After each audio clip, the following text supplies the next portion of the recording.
আমার স্বামী প্রবাসে থাকে, তিনি প্রতি মাসে একটা নির্দিষ্ট পরিমাণ টাকা পাঠান, কিন্তু অনেক মাসে তার চেয়ে বেশি টাকা আমার খরচ হয়ে যায়, তখন স্বামী আর টাকা পাঠাতে চায় না, তাই আমি অনেক সময় 1000 টাকা খরচ করে বলি 2000 টাকা খরচ হয়েছে।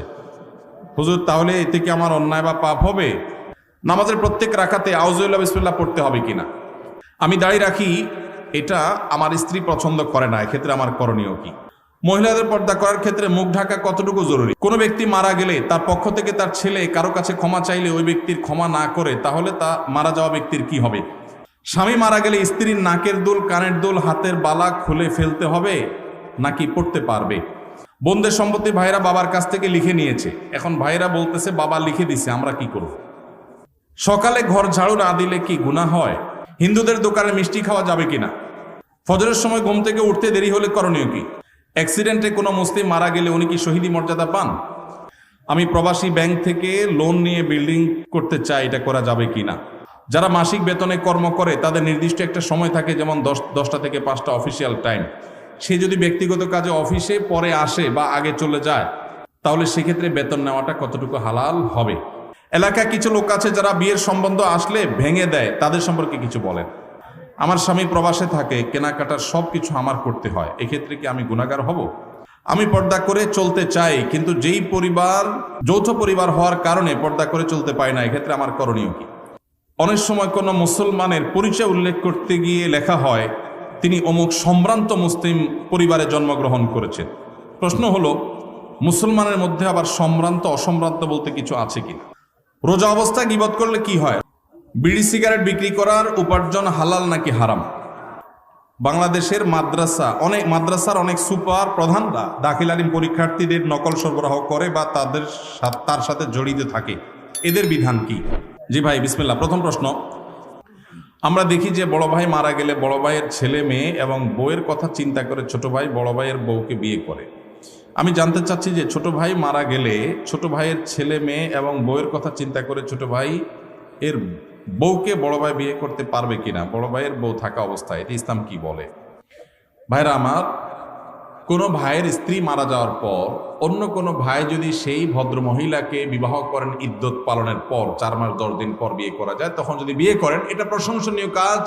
অভিভাবকত্বের জায়গা থেকে, ভাতিজাদের প্রতি দায়িত্বশীলতার জায়গা থেকে এটা খুবই প্রশংসনীয় কাজ।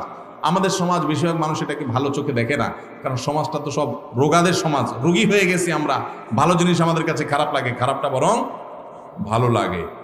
তো এইটা ভালো কাজ। এখন কথা হলো, বড় ভাই তার একজন স্ত্রী আছেন, এই অবস্থায় ছোট ভাই মারা গেছেন, ছোট ভাই স্ত্রীকে বিয়ে করবেন কিনা? উত্তর হলো, ছোট ভাইয়ের স্ত্রীকে বিয়ে করতে শরিয়াত দৃষ্টিকোণ থেকে কোনো বিধিনিষেধ নাই, বিয়ে করতে পারবে না এমন কোনো কথা নাই।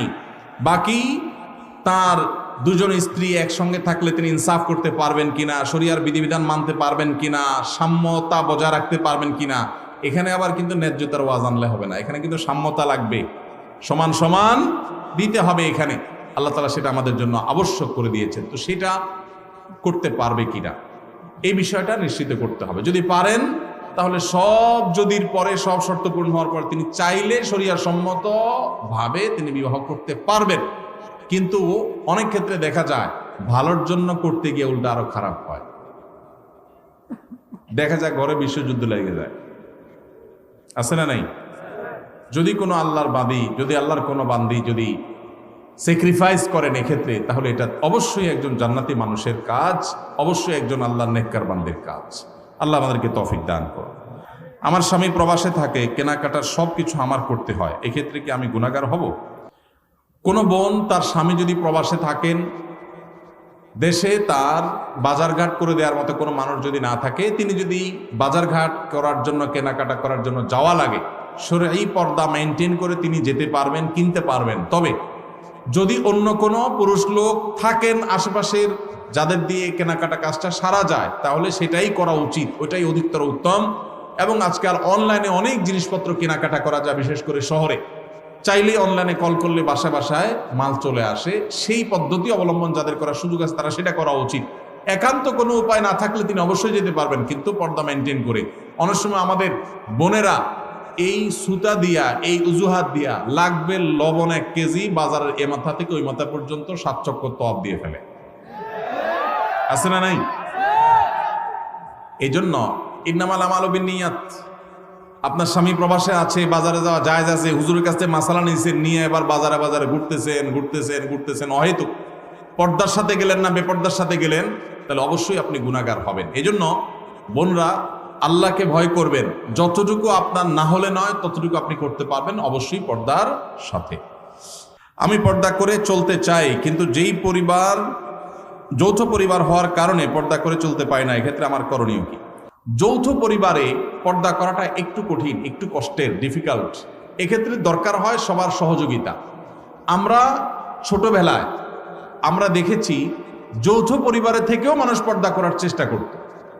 একই বাড়িতে কয়েকজন মানুষ বসবাস করত, কয়েক ভাই আসতেন, সবার স্ত্রী বাসায় আছেন, একই ঘরে এক একটা কক্ষে এক একজন থাকেন, তো বাহির থেকে আসলে অনেক সময় গলা পরিষ্কার করে ঢুকতো, গলা পরিষ্কার করে প্রবেশ করত, যাতে করে মেয়েরা তারা নিরাপদে সাইড হয়ে যায়, পর্দার খেলাপ না হয়। এখন হায়া লজ্জা এমন উঠছে, হনহনায় ঢুকে যায়, ন্যূনতম পর্দার বিধানটা জানেই না। এটা মুসলমানদের জন্য লজ্জা। যৌথ ফ্যামিলিতে থেকে পর্দা করা সম্ভব যদি সবার সহযোগিতা থাকে। ঠিক আছে, পুরুষরা যখন আসবে মহিলারা সাইড হয়ে যাবে, পুরুষরা যখন বের হবে মহিলারা তখন সাইড দিবেন, মহিলারা যখন থাকবেন পুরুষরা ঢোকার আগে তাদের পারমিশন নেবেন, প্রাইভেসি মেনটেন করবেন। দেখুন, ইসলামের পর্দার বিধানটা হলো মানুষের প্রাইভেসি রক্ষা করার জন্য। মানুষের প্রাইভেসি মেনটেন করা, রক্ষা করা, এটা ইসলামের অনেক বড় একটা সৌন্দর্য, যে ইসলাম মানুষের প্রাইভেসি রক্ষা করেছে। একজন নারী, আপনি তার সৌন্দর্য তার অনুমতি ছাড়া বা তার সৌন্দর্য আল্লাহর অনুমতি ছাড়া আপনি দেখে অবলোকন করবেন, আপনার জন্য হারাম করা হয়েছে, তার প্রাইভেসি আপনি নষ্ট করছেন। আবার একইভাবে আপনি তাকে নিয়ে মনোজগতে যে বাজে জল্পনা কল্পনার মধ্যে হারিয়ে যাওয়ার আশঙ্কা আপনার মধ্যে আছে এই পর্দাহীনতার কারণে। এই কারণে আল্লাহ তাআলা আমাদের জন্য এটা নিষেধ করেছেন। এই জন্য যৌথ ফ্যামিলিতে থেকে পর্দা করা যায় যদি সবার সহায়তা থাকে। যদি না থাকে তাহলে আলাদা থাকবেন, ছোট্ট কুলঘর নিয়ে ফ্যামিলির সাথে বোঝাপড়া করে তাদেরকে বুঝায়া যে পর্দার জন্য আপনি আলাদা হচ্ছেন। অনেক সময় দেখা যায় অনেক মহিলা আছে আলাদা হওয়ার জন্য একটা সুতা খোঁজে, সুতা, এই সুতা খুঁজে এক একটা মাসালা বাইর করে হুদাই, কোনো কারণ ছাড়াই। তো এটা করা যাবে না। আর যদি সত্যিই পর্দার অসুবিধা হয় তাহলে স্বামীর কর্তব্য স্ত্রীর জন্য অবশ্যই পর্দার ব্যবস্থা করা, প্রয়োজন সেটা বাছা আলাদা করে হলেও। মহিলাদের পর্দা করার ক্ষেত্রে মুখ ঢাকা কতটুকু জরুরি? বিশুদ্ধ মত অনুযায়ী, নিরাপদ মত অনুযায়ী মুখমণ্ডলও পর্দার অন্তর্ভুক্ত। ঢাকবেন, মুখমণ্ডল প্রদর্শন করবেন না, প্রয়োজনে মাথা কাপড় টেনে দিবেন। আল্লাহ বলেছেন ইউদনিনা আলাইহিন্না মিন জালাবিবিহিন্না, মাথার উপরে যে কাপড় থাকে মেয়েদের পর্দার জন্য এটাকে জিলবাব বলা হয়।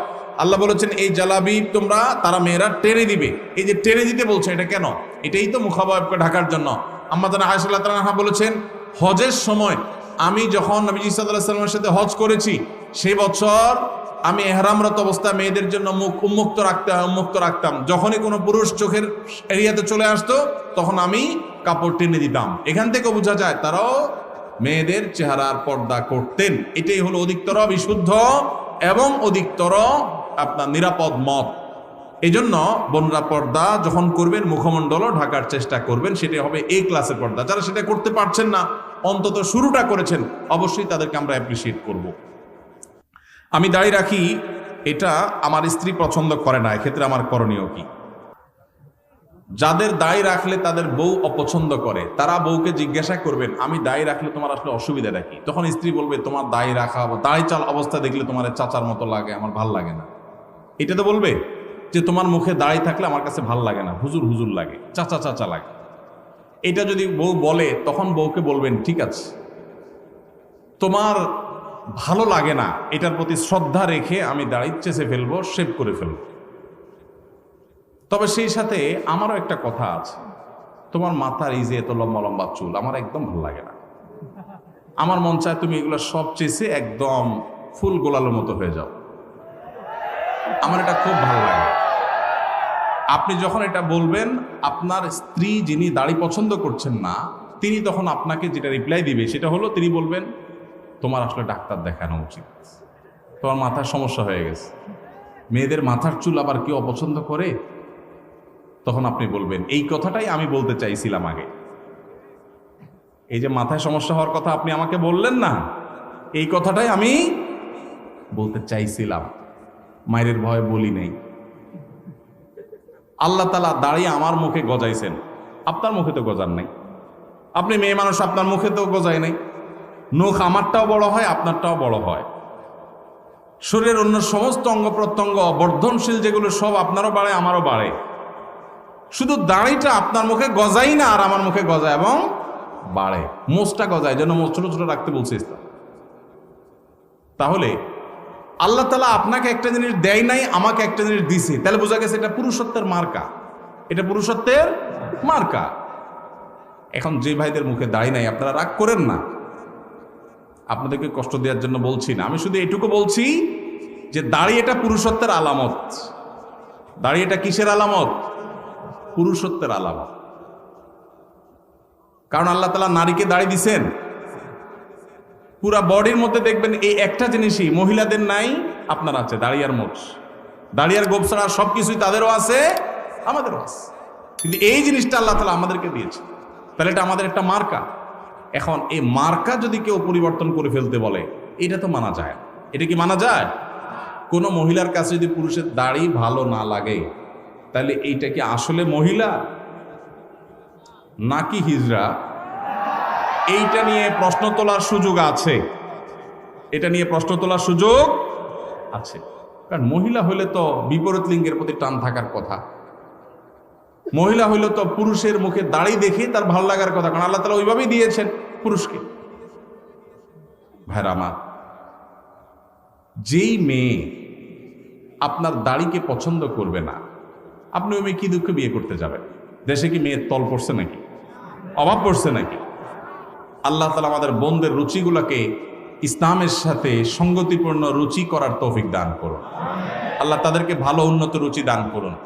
আমাদের যেসব ভাইদের মুখে দাড়ি নেই, আল্লাহ ভাইদের মুখে দাড়ি দান করে দিন।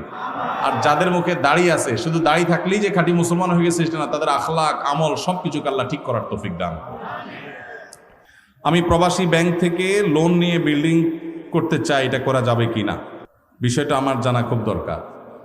আপনি কি প্রবাসী ব্যাংক থেকে নিবেন, না দেশি ব্যাংক থেকে নিবেন, না অন্য কোন নামের ব্যাংক থেকে নিবেন, সেটা বিষয় না। বিষয় হলো সুদভিত্তিক লোন নিলে সেটা হারাম। কোন ব্যাংক থেকে নিচ্ছেন সেটা ম্যাটার না। ব্যাংক থেকে যদি সুদভিত্তিক লোন নেন সেটা কি হারাম। আপনি বাড়ি করার জন্য সুদভিত্তিক লোন নেই, সেটা হারাম হবে। প্রয়োজনে আপনি ভাড়া বাড়িতে থাকবেন, কুড়ের ঘরে থাকবেন, কিন্তু হারামে জড়াবেন না। আল্লাহ আমাদেরকে বুঝদান করুক। বেশিরভাগ গ্রামে শহরে এখন মানুষ কথায় কথায় সুদের কারবার করে। সুদ যে কত ভয়াবহ! আল্লাহ তাআলা সুদের কারবারকারীকে যুদ্ধের ঘোষণা দিয়েছেন, যুদ্ধের ঘোষণা। ফাআযানু বিহারবি মিনাল্লাহি ওয়া রাসূলি, ভয়ঙ্কর ব্যাপার। কিন্তু গোটা পৃথিবীর অর্থনীতি দাঁড়িয়ে আছে সুদের উপরে। অনেক দীর্ঘ আলোচনা দরকার, আমার হাতে সময় নাই। আমি গোটা পৃথিবীর সংশোধনের দায়িত্ব নেই নাই, আমি আমার দায়িত্ব নিয়েছি। আল্লাহ আমাকে আমার সময় জিজ্ঞাসা করবে, এজন্য আমি সুদের কারবার করব না ইনশাআল্লাহ। যারা মাসিক বেতনে কর্ম করে তাদের নির্দিষ্ট একটা সময় থাকে, যেমন 10টা থেকে 5টা অফিসিয়াল টাইম। সে যদি ব্যক্তিগত কাজে অফিসে পরে আসে বা আগে চলে যায়, তাহলে সেক্ষেত্রে বেতন নেওয়াটা কতটুকু হালাল হবে? খুবই দরকারি প্রশ্ন। আমাদের অনেক ভাইরা আছেন, চাকরি করেন বিভিন্ন কোম্পানিতে, সরকারি বেসরকারি প্রতিষ্ঠানে।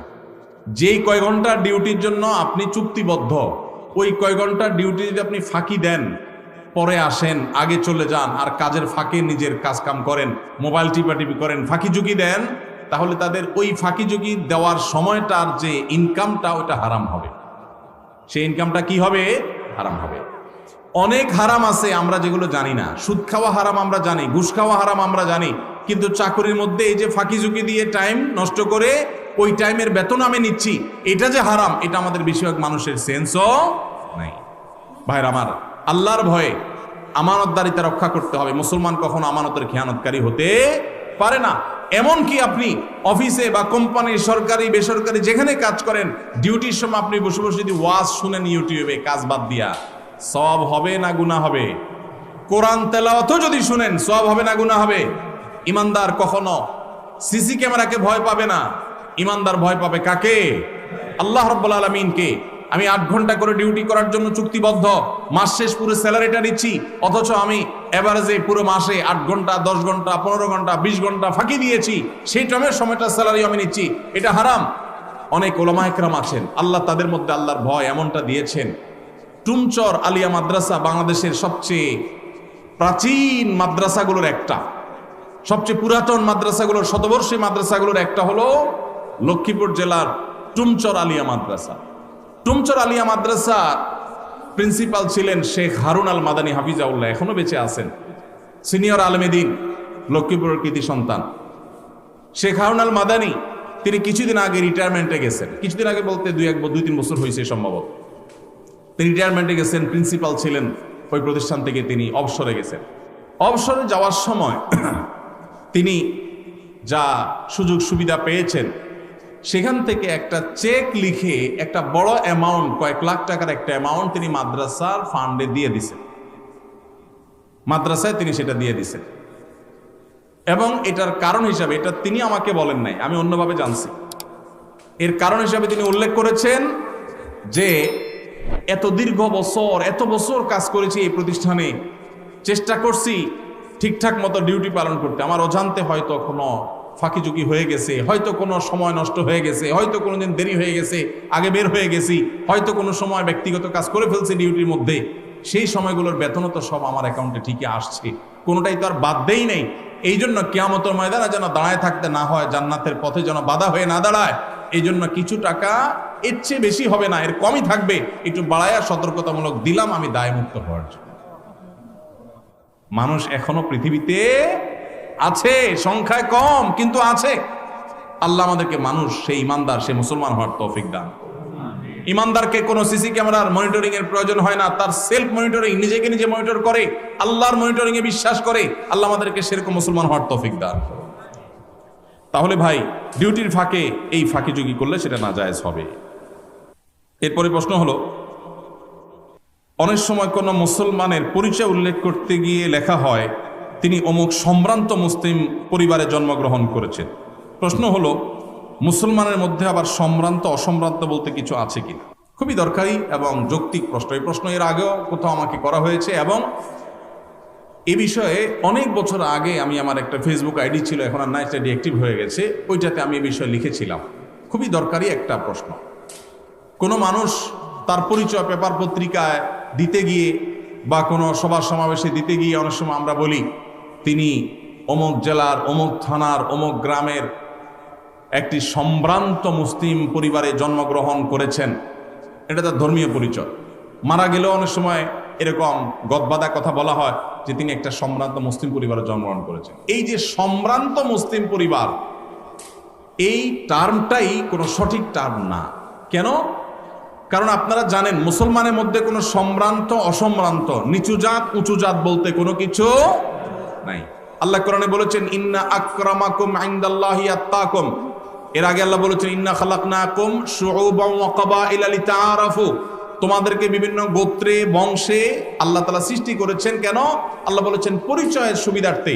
কোন গোত্রে জন্ম নিলে সে সম্ভ্রান্ত হয়, আবার কোন গোত্রে জন্ম নিলে অসম্ভ্রান্ত হয়, এই ধারণা ইসলামে নাই। ইন্না আকরামাকুম ইনদাল্লাহি আত্তাকুম, তোমাদের ভিতরে সবচেয়ে সম্মানিত সে যার মধ্যে তাকওয়া সবচাইতে বেশি। হিন্দুদের মধ্যে আমরা আছে জানি উঁচু জাত নিচু জাত, মুসলমানদের মধ্যে এরকম উঁচু জাত আর নিচু জাত বলতে কোনো কিছু নাই।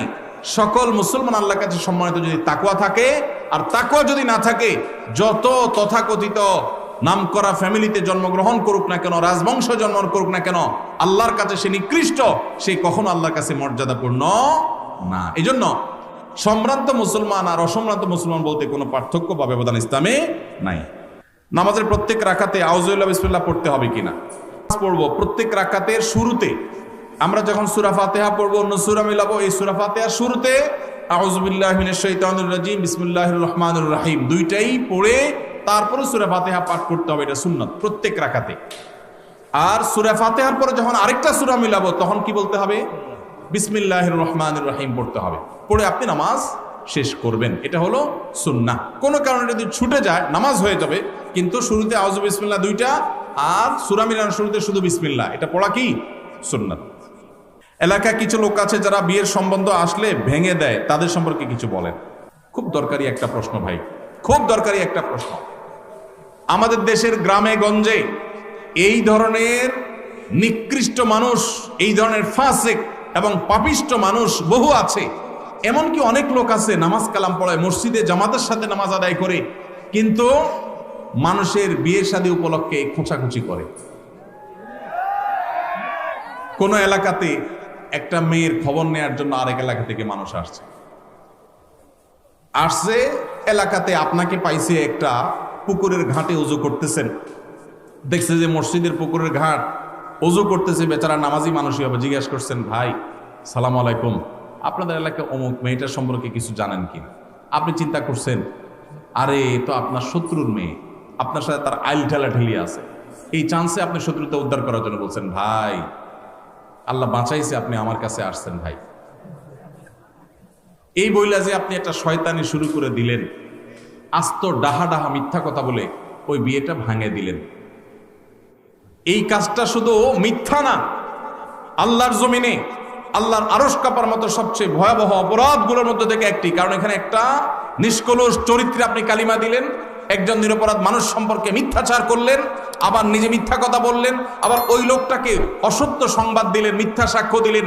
অনেকগুলো কবিরা গুনার সমাহার এখানে আছে, একটা কবিরা গুনাহ নয়, অনেকগুলো কবিরা গুনাহ একযোগে হচ্ছে, আপনি টেরও পাচ্ছেন না। জাহান্নামে যাওয়ার জন্য বেশি কিছু দরকার হবে না ভাই। আবার দেখা যায় নিজের পক্ষের লোক সম্পর্কে যদি জিজ্ঞাসা করে, ভাই অমুক ছেলেটা সম্পর্কে কি জানেন? ছেলেটা আপনার বোনের ছেলে, বাইগনা, আপনার কাছেই আসছে। আপনি চিন্তা করলেন, হায় হায় আল্লাহ বাঁচাইছে যে আরেকজনের কাছে যায় নাই, ছেলের গুদুল আছে, বহুত বদনাম আছে। আপনি বলতেছেন, ভাই আমাদের এই গ্রামে যদি একটা ফেরেশতার মতো ছেলে থাকে, এই ছেলে আছে ভাই, একের ছেলে একের।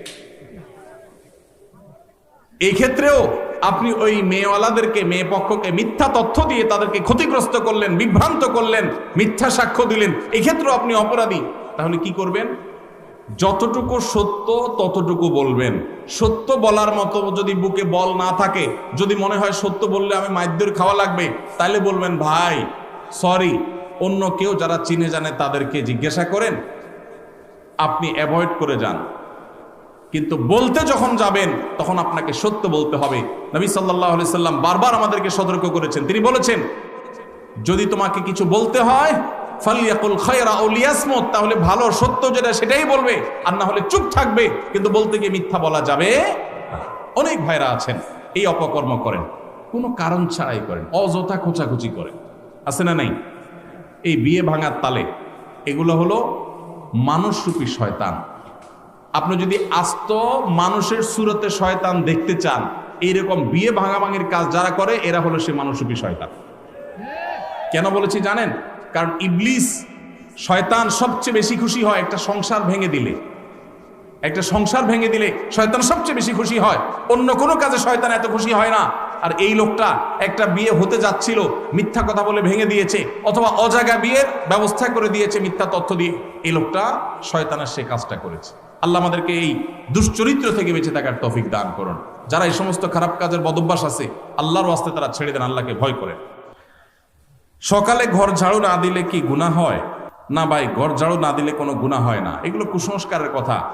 আগের যুগের মানুষরা নিজের বৌমা, পোলাপান এগুলাকে সোজা রাখার জন্য অনেক জাল হাদিস বানাইতো। এটা সেরকমই একটা। ধরেন বৌমাদেরকে দৌড়ের উপর রাখার জন্য একটা জাল হাদিস বানাই দিল, সকালে ঘর ঝাড়ু না দিলে গুনাহ হয়। এবার বৌমা সকালে উঠা ঘর ঝাড়ু দিবেই দিবে। তো আল্লাহর নামে, নবীর নামে মিথ্যাচার এগুলো করা উচিত না। ঘর ঝাড়ু দিলেন কি না দিলেন এর সাথে গুনাহের কোনো সম্পর্ক না। তবে হ্যাঁ, বাসাবাড়ি পরিচ্ছন্ন রাখা উচিত, সেটা সকালে হোক আর বিকালে হোক। ফজরের সময় ঘুম থেকে উঠতে দেরি হলে করণীয় কি? দেরি হলে কোনো একদিন হঠাৎ দেরি হয়ে গেছে, তাহলে যখন উঠছেন তখন নামাজ পড়বেন। মান্না মান সালাতিন আও নাসিহা ফালিউসাল্লিহা ইযা যাকারা ফাইন্না যালিকা ওয়াক্তুহা। কোনো কারণে একদিন মিস হয়ে গেছে, কিন্তু ডেইলি আপনি সকাল 7টা বাজে উঠে ফজর নামাজ পড়েন, মায়ের একটাও নিচে পড়বে না। অ্যাক্সিডেন্টে কোনো মুসলিম মারা গেলে উনি কি শহীদি মর্যাদা পান? 5 শ্রেণী মানুষকে নবী সাল্লাল্লাহু আলাইহি সাল্লাম শহীদ বলেছেন, অর্থাৎ শহীদের মর্যাদা পাবে। অরিজিনাল শহীদ না, কিন্তু মর্যাদা পাবে। অরিজিনাল শহীদ তো যে আল্লাহর রাহে শহীদ হয়। আর এই 5 শ্রেণী মানুষ যারা শাহাদাতের মর্যাদা পাবে, সেই মানুষগুলোর মধ্যে থেকে এক শ্রেণী মানুষ হলো কোনো দেয়াল চাপা, ওয়াল চাপা, কোনো কিছু চাপা পড়ে মারা গেলে। এখন গায়ের নিচে চাপা পড়ে মারা গেলে আশা করা যায় আল্লাহ তাআলা তাকে শাহাদাতের মর্যাদা দিবেন। স্বামী মারা গেলে স্ত্রীর নাকের দুল, কানের দুল, হাতের বালা খুলে ফেলতে হবে নাকি পড়তে পারবে? স্বামী মারা যাওয়ার পর স্ত্রীকে ইদ্যত পালন করতে হয় 4 মাস 10 দিন। এই 4 মাস 10 দিনের ভিতরে সে অন্যত্র বিয়ে বসতে পারে না, 4 মাস 10 দিনের পরে বসতে পারে। যেই ঘরে থাকে সেই ঘরে, ঘরে বলতে কোনো রুমের ভিতরে না, যে বাড়িতে থাকে ওই বাড়ির চৌহদ্দির মধ্যে থাকেন। দূর দূরান্তে ডাক্তার দেখানো বিশেষ প্রয়োজন ছাড়া বাহিরে যাবেন না, সাজগোজ করবেন না। কিন্তু এর মানে এই না যে হিন্দুদের মতো স্বামী মারা গেলে স্ত্রী সারা জীবন সাদা পোশাক পরে থাকতে হবে, সাদা শাড়ি পরা, এরকম কোনো কথা নেই। সাধারণ পোশাক আশাক তিনি পরে থাকবেন। আর সাজসজ্জা করবেন না, সেজন্য তার ওই যে গহনা টহনা পরে সাজসজ্জা করা সেগুলো করবেন না, এগুলো খুলে রাখবেন। আবার ইদ্যত যখন শেষ হবে তখন আবার স্বাভাবিক জীবনে ফিরে যাবে। কোনো ব্যক্তি মারা গেলে তার পক্ষ থেকে তার ছেলে কারো কাছে ক্ষমা চাইলে ওই ব্যক্তির ক্ষমা না করে, তাহলে তা মারা যাওয়া ব্যক্তির কি হবে? যদি ক্ষমা করার মতো কোনো ইস্যু থাকে আর ক্ষমা না করে, সে অবশ্যই দায়ী থাকবে। ক্ষমা করার চেষ্টা করা উচিত, ক্ষমা করলে আল্লাহ তাআলা পছন্দ করেন, ভালোবাসেন ক্ষমাশীলকে। বোনদের সম্পত্তি ভাইরা বাবার কাছ থেকে লিখে নিয়েছে, এখন ভাইরা বলতেছে বাবা লিখে দিছে, আমরা কি করব? এই ভাইকে কিয়ামতের ময়দানে আল্লাহ রাব্বুল আলামিন ছাড় দিবেন বলে মনে হয় না বোনদের হক মেরে চললে। অনেক ফ্যামিলিতে এটা হয় যে বাবা লিখে দিছে, এখন ভাই বলে ভাই আমি কি করব, বাপ তো আমাকে দিছে। আপনি কি করবেন? খুব সোজা অঙ্ক, আপনাকে বাপ দিয়া ভুল করছেন, আপনি এখন সেটা ব্যাগ দিবেন, বাস শেষ। আপনারে ব্যাগ দিতে তো কেউ নিষেধ করে নাই। শেয়ানা পাবলিক বলে যে বাপে লিখে দিছে, আমি কি করব? বাপে যদি ভুল করে তাহলে সেটাকে আপনি সংশোধন করবেন, আপনি এখন বোনেরটা বোনে ফেরত দিয়ে দিবেন, বাস এটা হলো কর্তব্য, না হলে গুনাহগার হবেন। হিন্দুদের দোকানে মিষ্টি খাওয়া যাবে কিনা? হিন্দুদের দোকান থেকে যদি আপনি মিষ্টি কিনেন সেটা হালাল হলে আপনি খেতে পারেন। এখন যদি হারাম হয় সেটা খেতে পারবেন না। এখন হালাল কি হারাম এটা যদি আপনার সন্দেহ তৈরি হয় যে অনেক ক্ষেত্রে তারা আপনার কোনো নাপাক জিনিস তারা পবিত্র মনে করে মিশায় কিনা, সন্দেহ যদি আপনার তৈরি হয় তাহলে সেটা খাবেন না, অ্যাভয়েড করবেন। যদি হালাল নিশ্চিত জানেন তাহলে খেতে অসুবিধা নাই। আর যদি হারাম হালালের মধ্যে সন্দেহ থাকে তাহলে সন্দেহের ঊর্ধ্বে থাকাই হলো তাকওয়ার দাবি। রোজা অবস্থা গীবত করলে কি হয়? রোজা অবস্থা গীবত করলে রোজার অঙ্গহানি হয়, রোজার কোয়ালিটি নষ্ট হয়। নবী সাল্লাল্লাহু আলাইহি ওয়াসাল্লাম বলেছেন অনেক লোক রোজা রাখে, রুব্বা সাইমিন লাইসা লাহু মিন সিয়ামিহি ইল্লাল জু', অনেক লোক রোজা রেখে উপোস থাকা ছাড়া কোনো লাভ হয় না, কারণ রোজা রাখে আবার গীবত করে, মিথ্যা কথা বলে, অনর্থক কাজ করে। নবী সাল্লাল্লাহু আলাইহি ওয়াসাল্লাম আরো বলেছেন মাল্লাম ইয়াদা কাউলা যুরি ওয়াল আমাল বি ফালাইসা লিল্লাহি হাজা আন ইয়াদা তাআমাহু ওয়া শারাবা, যে ব্যক্তি রমজানে রোজা রেখে মিথ্যা কথা মিথ্যা কাজ ছাড়লো না, তার উপোস থাকাতে আল্লাহর কোনো ঠেকা পড়ে নাই। রমজান রোজাকে আপনাদের সার্থক করার জন্য এবছর একটা ছোট্ট নতুন বই আমাদের আসছে, মাহে রমজানের 27 আমল, মাসনুন আমল। বইটা ইনশাআল্লাহ সপ্তাহের ভিতরে চলে আসবে, আশা করি এটা আপনাদের উপকার আসবে ইনশাআল্লাহ। দুটি প্রশ্ন আছে আর, একটা হলো আমার স্বামী প্রবাসে থাকে, তিনি প্রতি মাসে একটা নির্দিষ্ট পরিমাণ টাকা পাঠান, কিন্তু অনেক মাসে তার চেয়ে বেশি টাকা আমার খরচ হয়ে যায়, তখন স্বামী আর টাকা পাঠাতে চায় না, তাই আমি অনেক সময় 1000 টাকা খরচ করে বলি 2000 টাকা খরচ হয়েছে। হুজুর তাহলে এতে কি আমার অন্যায় বা পাপ হবে? যদি দয়া করে একটু জানাতেন অনেক উপকৃত হতাম। দেখুন, মিথ্যা কথা বলা জায়েজ নাই, প্রয়োজন একটু কম খাবেন, স্বামী কম পাঠালে কম খাবেন, কিন্তু মিথ্যা কথা বলবেন না। যদি ঘুরায় গাড়ায় কোনোভাবে আপনি রাখতে পারেন সেটা জায়েজ আছে, ডাহা মিথ্যা কথা বলবেন এটা এত সহজ না, এটা জায়েজ হবে না। অনেকে আছে বউয়ের জামাইয়ের সাথে আর জামাইয়ের বউয়ের সাথে মিথ্যা কথা বলে, আছে না নাই? এগুলা জায়েজ নাই। বাইরের থেকে শাড়ি কিনছেন 500 টাকা দিয়া, বউটা একটু সোজা সরল পাইছেন, আয়সা বলতেছেন 5000 টাকা দিয়ে শাড়ি আনছি তোমার জন্য, জায়েজ হবে না? না জায়েজ হবে। একটা হাদিস আছে বউয়ের সাথে মিথ্যা কথা বলা জায়েজ, এই কথা শুনে অনেকে আছে ডেইলি সকাল বিকাল বউরে এরকম গোল দিয়ে ধোকা দেয়। এই মিথ্যা বলা জায়েজ নাই। কোন মিথ্যা বলা জায়েজ? পামপট্টিমূলক মিথ্যা বলা জায়েজ। পামপট্টিমূলক মিথ্যা বুঝেন?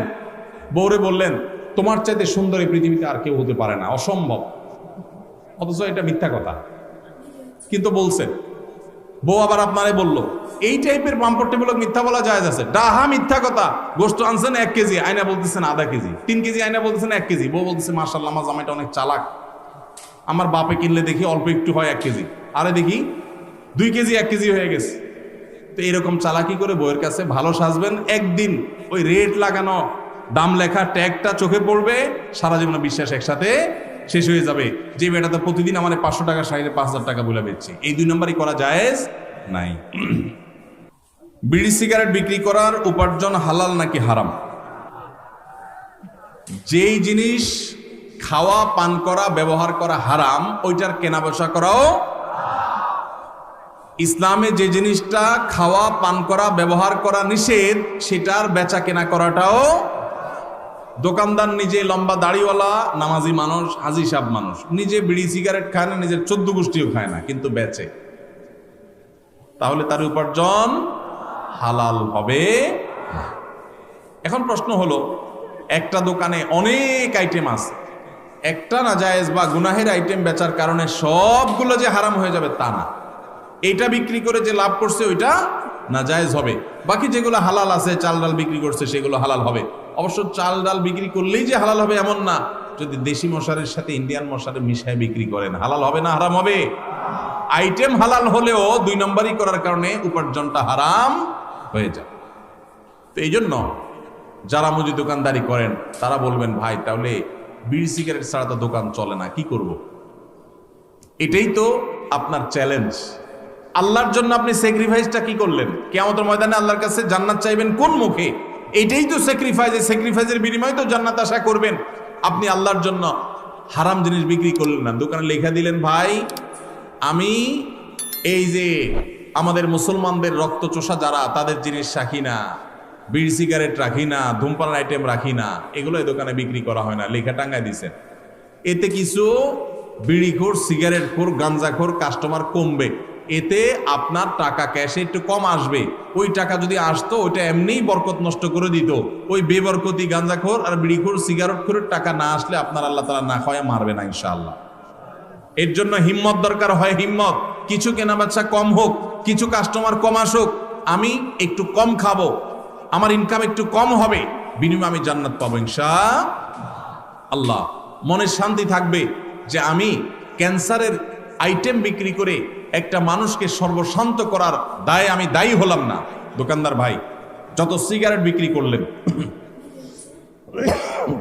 এই সিগারেটগুলো যারা কিনছে, খাইছে, এর মধ্যে বহু লোক ক্যান্সারে আক্রান্ত হয়ে গেছে। বাংলাদেশে ক্যান্সারের যে রেশিও, ঘরে ঘরে ক্যান্সারের রোগী, এবং ক্যান্সারের সবচেয়ে বড় কারণ, যেই কারণে সবচেয়ে বেশি সংখ্যক মানুষ ক্যান্সারে আক্রান্ত হয়, সেটা হলো ধূমপান। এই ধূমপান আইটেম আপনি বিক্রি করছেন, নিজে খান নাই, যে খাইছে, খাইতে খাইতে একসময় ক্যান্সার হয়েছে, জমি জমা সব বিক্রি করে সর্বশান্ত হয়ে বাচ্চাদের ইতিম করে চলে গেছে। আপনি আল্লাহর কাঠগড়ার আসামি, কারণ তার ক্যান্সার হওয়ার পিছনে আপনারও ভূমিকা আছে। আপনি বলবেন, ভাই আমি না বেচলে কি হবে, কেউ না কেউ তো বিক্রি করবেই। এর উত্তর হইল, একজন মানুষ তার হয়তোবা সে কোনো কারণে কারোর খুনের শিকার হবে, আপনি নিশ্চিত হয়ে গেছে, তখন আপনি চিন্তা করলেন, সে যেহেতু খুনের শিকার হবেই, কেউ তারে খুন করবে অন্যায়ভাবে, তাহলে আমিই করি। এই কাজটা করবেন কোনোদিন আপনি? সে আনা মানুষ তো, এটা তো আপনি বুঝেন 16 আনা, যে আমি না মারলে কি হবে, আরেকজন তো মারবেই, তাহলে আমিই মারি, এই কাম তো আপনি করেন না। তাহলে এই লোকটা অন্য কারোর কাছ থেকে বিড়ি সিগারেট কিনে খায়া ক্যান্সার হয়ে মরবে, সন্তানদের অসহায় করে রেখে যাবে, সর্বশান্ত হয়ে যাবে, এর জন্য কেউ বিক্রি করে করুক, আমি করব না। সে দায়ী হয় হোক, আমি দায়ী হব না। আল্লাহ তাআলা আমাদেরকে বোঝার তৌফিক দান। সৎ সাহস লাগে ভাই, ইমানের শক্তি লাগে, ইমানের শক্তি লাগে। হারাম ছাড়ার জন্য কি লাগে? ইমানের শক্তি লাগে। আল্লাহ আমাদেরকে সেই ইমানের শক্তি দান করুন। ইমানের শক্তি থাকলে ইনকামটা একটু কম হবে, বাসা থেকে একটু খোঁচাখুচি শুনতে হবে।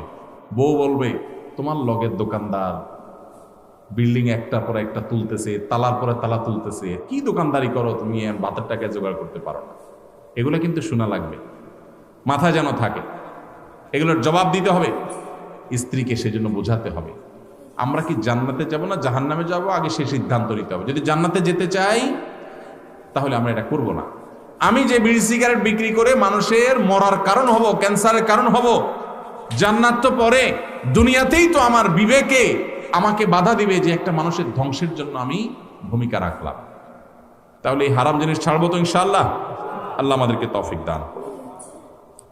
বাংলাদেশের মাদ্রাসার অনেক সুপার প্রধানরা দাখিল আলিম পরীক্ষার্থীদের নকল সরবরাহ করে বা তার সাথে জড়িত থাকে, এদের বিধান কি? আল্লাহ মাফ করো, খুবই ভয়ঙ্কর কথা। শিক্ষক নিজে যদি সন্তানকে, শিক্ষার্থীকে নকল সরবরাহ করে, এটা হলো নিকৃষ্ট শিক্ষক। এই শিক্ষক সন্তানরা কি শিখাবে? শিক্ষক কেন, এখন বাপ মা নকল টাকা দিয়ে কিনে এনে সন্তানকে সরবরাহ অনেক ক্ষেত্রে করে। এই বাপ মা কোনো আদর্শ বাপ মা হতে পারে না। আল্লাহ তাআলা আমাদের বাবা মা শিক্ষকদেরকে মানুষ মতো মানুষ হওয়ার তৌফিক দান করুন।